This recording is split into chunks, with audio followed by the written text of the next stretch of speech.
Hey, South by Southwest EDU community. My name is Catherine Robert, host of the Fearless Careerist podcast, where I interview people about their career pathways and the decisions they made along the way. For 2027, I'm proposing this solo session called Career Skills Bingo, Re-envisioning Career Stages. Through my research on career transitions, I found that we will change jobs more than 13 times over our careers. Where grandparents worked for the same company over their entire lives, we will change companies and jobs far more often.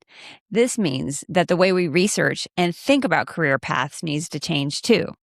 We used to think of careers in terms of how old we are, how many years we had spent in the same profession, or the number of years we had spent in one company. But since our career paths are more chaotic and individualized, these models no longer apply. Instead, I've created the Career Skills Bingo card that looks at skill acquisition rather than age or time in a profession. If you change careers at age 40, you're bringing a lot of experience from your previous roles. Our current models do not account for experience earned in another context.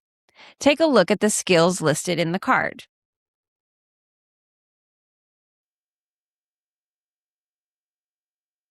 The skills are grouped based on things you need to know on day one in any job, the beginner row, skills you improve with experience, skills you actively pursue to build your resume, that's networking.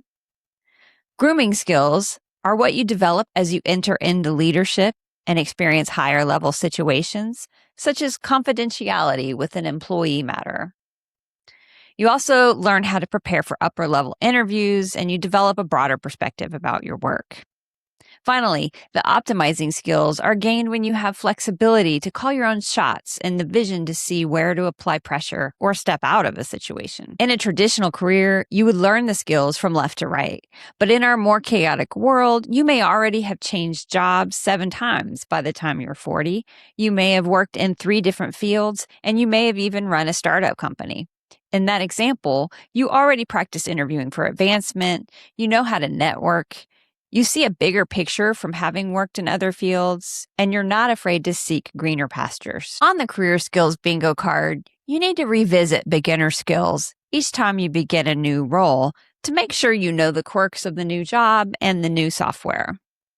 You'll move faster through the skills since you use them in other jobs, but it's important to assess along the way. Using the Career Skills Bingo card as a perspective on someone's career rather than looking at the old models of career stages can help not only individuals with their job changes, but can also help higher education and continuing education professionals consider how we train and transition people into new jobs and new careers. I look forward to sharing more and walking through examples in my session. Thanks for your time, and I look forward to seeing you soon. Bye-bye.